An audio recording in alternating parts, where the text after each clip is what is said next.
Lee Van Cleef, born Clarence Leroy Van Cleef Jr. on January 9, 1925, in Somerville, New Jersey, grew up in a world far removed from Hollywood glamour.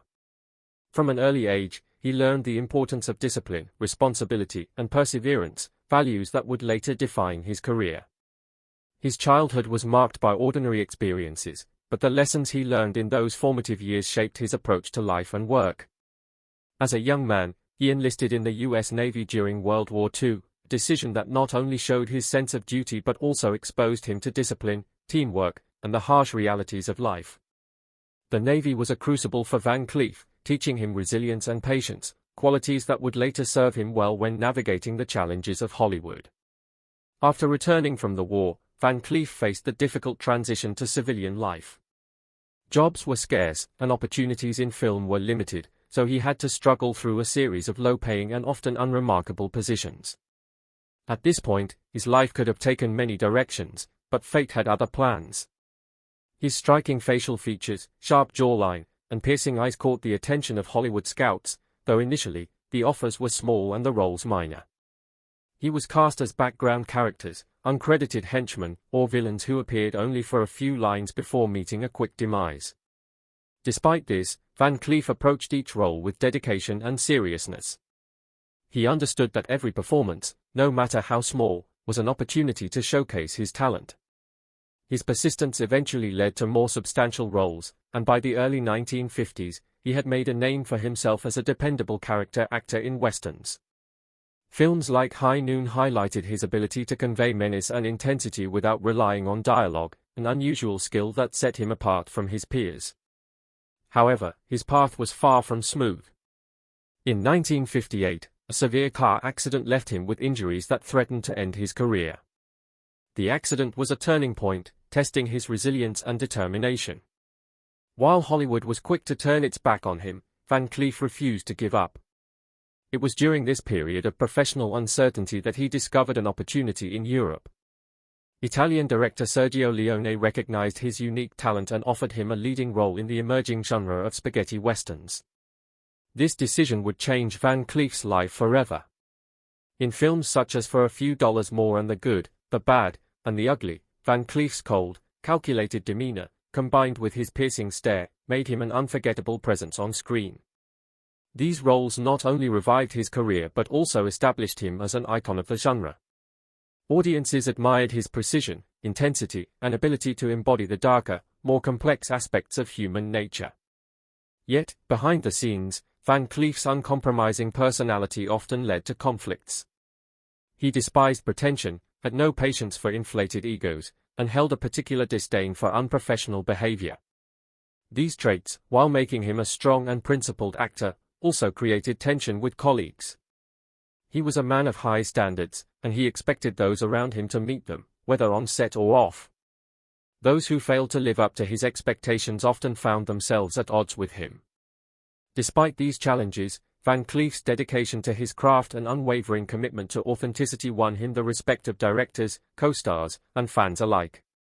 His rise from a struggling war veteran to a Hollywood legend was a testament to his talent, discipline, and resilience, setting the stage for the rivalries that would later define his public image.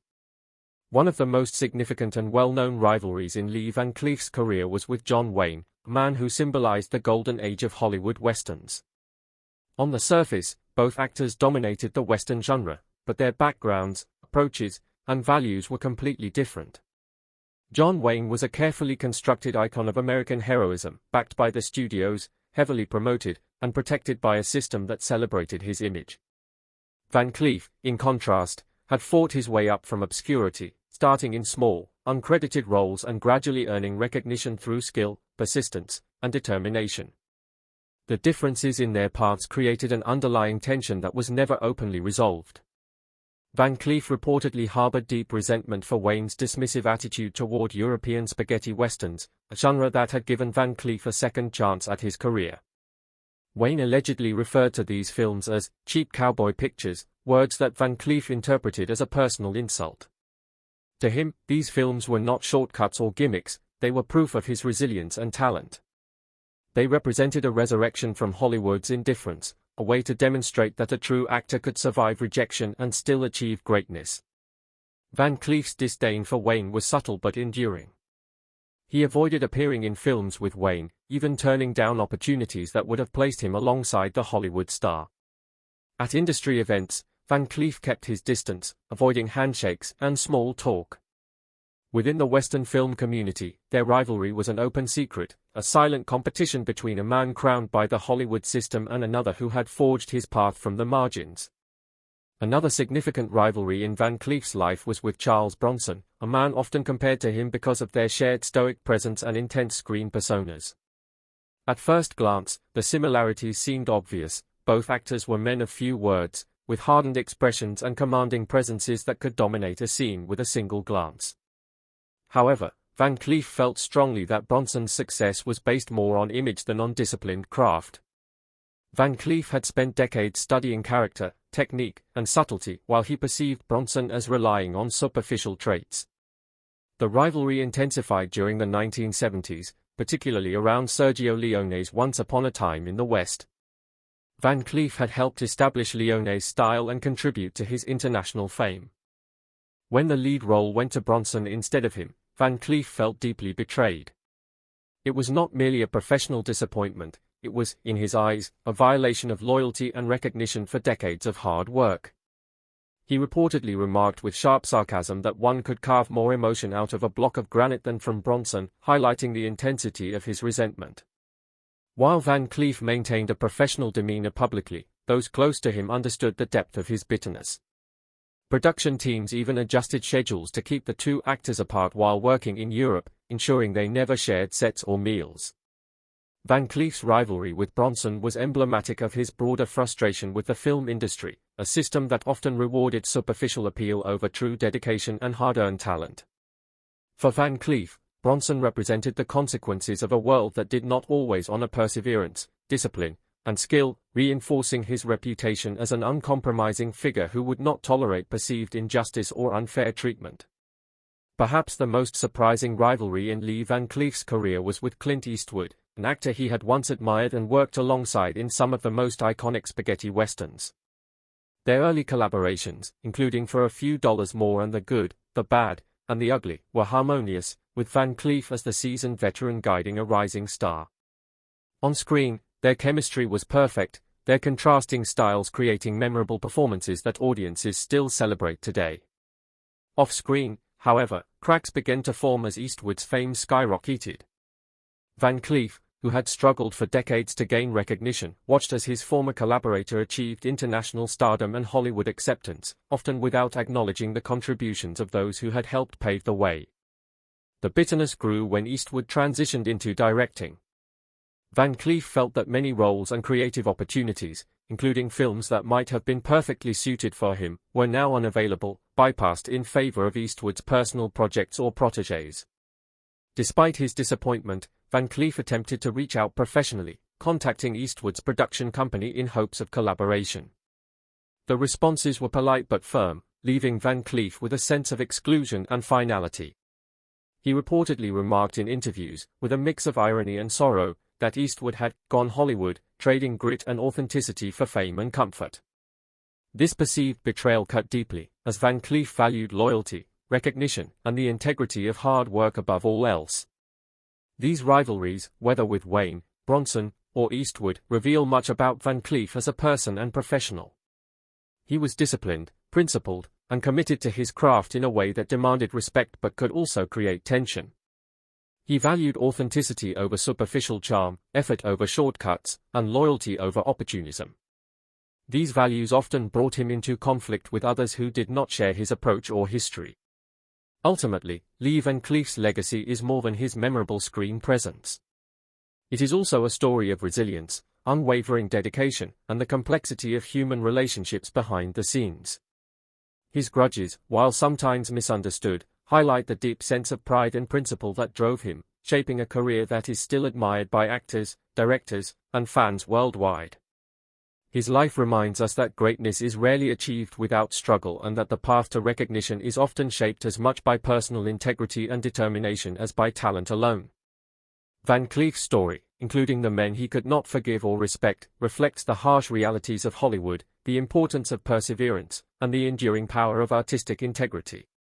Even decades after his passing, the intensity of his gaze, the precision of his performances, and the quiet ferocity of his personality continue to inspire and captivate audiences, ensuring that Lee Van Cleef remains not just a cinematic legend, but a symbol of uncompromising dedication and the cost of excellence.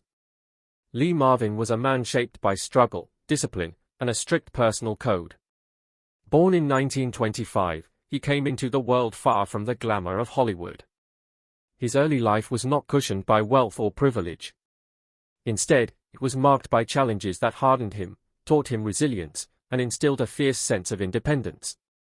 Before he became a recognizable figure on the silver screen, Marvin experienced the kind of hardship that forces a person to either give up or fight harder for every opportunity. He served in the military during World War II, a time that tested both his courage and his endurance. The experiences he faced in war, the people he lost, and the discipline required to survive in that environment left an indelible mark on his personality. These early trials shaped his understanding of respect, effort, and the value of hard-earned success. For Marvin, there was no shortcut to achievement. He believed that recognition, respect, and skill were things that had to be earned through sheer dedication, and he carried that belief into every aspect of his life.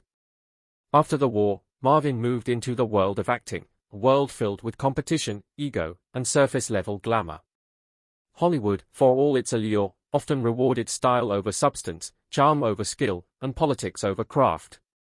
Marvin quickly learned that the industry could be both rewarding and unforgiving, depending on how a person approached it. From the beginning, he refused to compromise his values or bend to trends. He sought roles that challenged him, that demanded preparation, and that allowed him to honor the craft he had devoted himself to. Unlike some actors who pursued fame and popularity, Marvin prioritized the integrity of his performances. He believed that every character he played was an extension of his own principles, deliberate, disciplined, and truthful. Even when cast in villainous or morally ambiguous roles, Marvin brought depth and authenticity to the screen.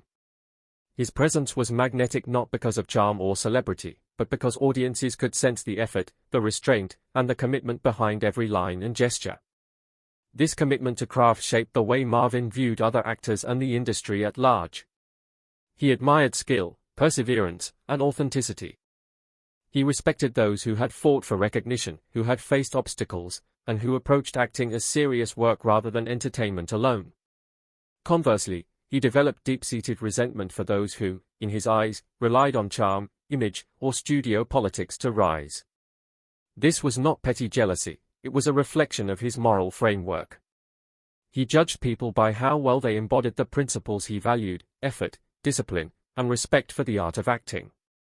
Those who bypassed the grind or achieved success through shortcuts often became objects of his quiet disdain. In Hollywood's glittering world, Marvin remained a man of principle, a gunslinger of the craft, someone unwilling to compromise his standards even when it might have benefited him personally. The tension between Marvin's uncompromising nature and the Hollywood system became evident in his relationships with contemporaries. Some of his conflicts were personal, others philosophical, but all reflected his core belief that respect must be earned, not given. He viewed the world of acting as a meritocracy in which talent, discipline, and commitment determined success, rather than luck, charm, or public image. Marvin's philosophy created friction with several well-known actors who, by contrast, seemed to navigate Hollywood with ease, charisma, or studio protection. To Marvin, these qualities represented everything that was wrong with the industry.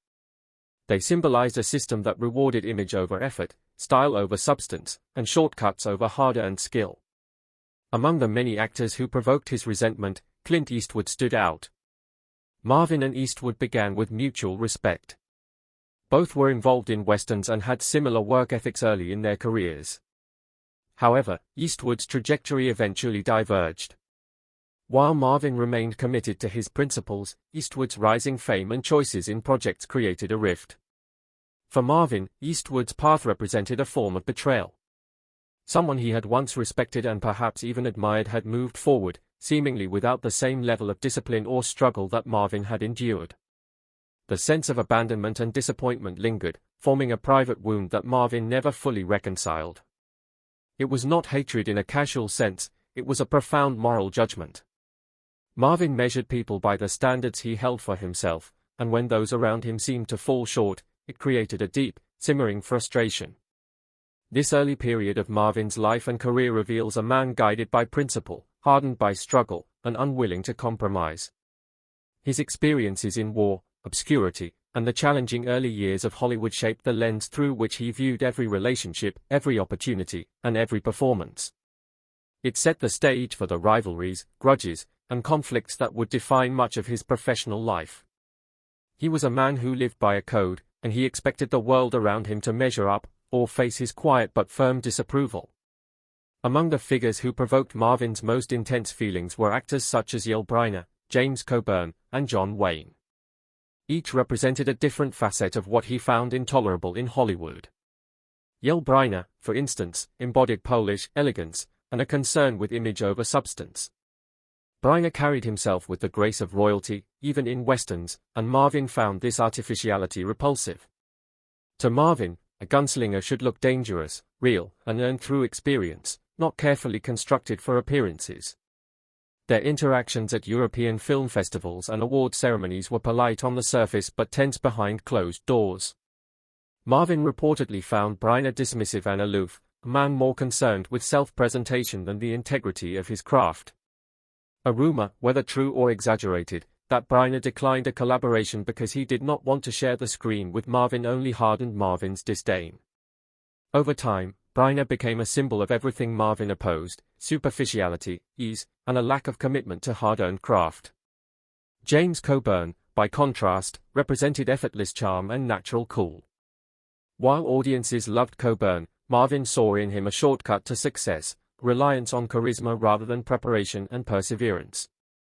Marvin's resentment toward Coburn intensified when both were considered for the same role in a European Western.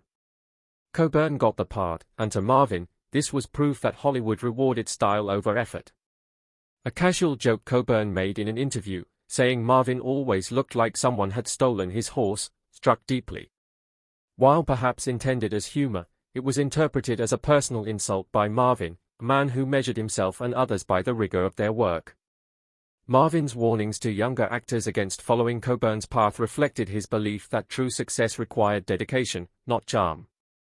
John Wayne represented yet another form of frustration. Wayne embodied the Hollywood myth, protected by studios, and elevated by public image and national identity. To Marvin, Wayne's stardom felt unearned, especially when combined with a dismissive attitude toward European westerns, which had revived Marvin's own career.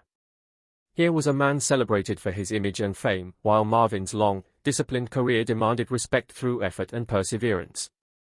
Each of these actors, Brynner, Coburn, Wayne, became more than colleagues. They were symbols, representations of a system that Marvin felt compromised the purity of his craft. Even Clint Eastwood, who had once walked a similar path to Marvin, became a source of deep disappointment. Eastwood's success diverged from the struggles Marvin endured.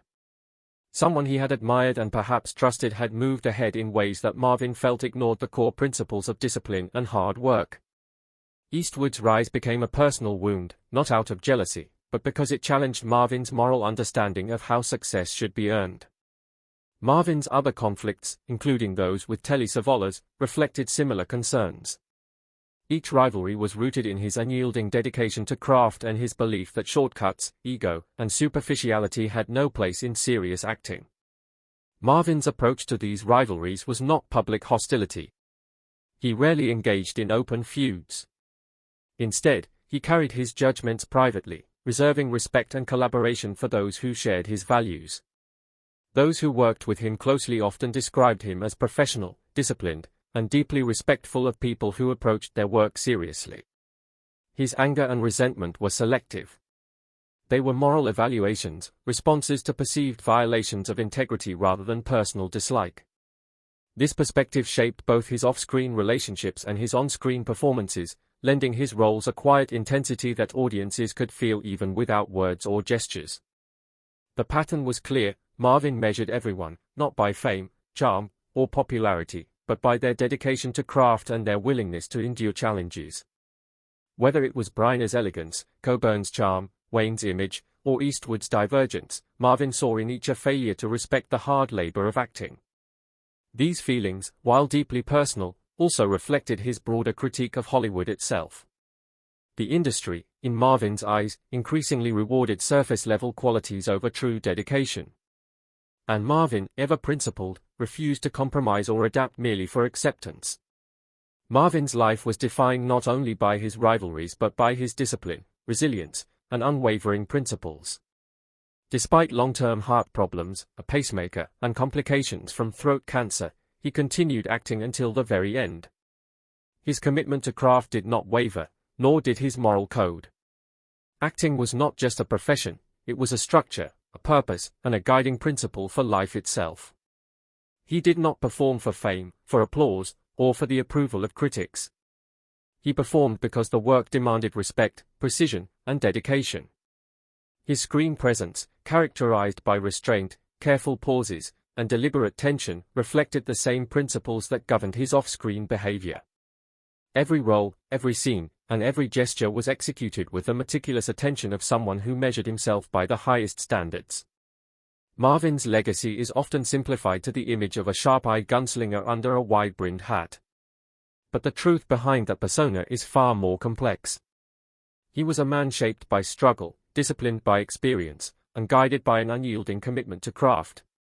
The grudges, rivalries, and conflicts that followed him through his career were not born of petty envy, they were the natural outcome of someone unwilling to compromise in an industry built on compromise. Marvin's life exemplifies the cost of integrity.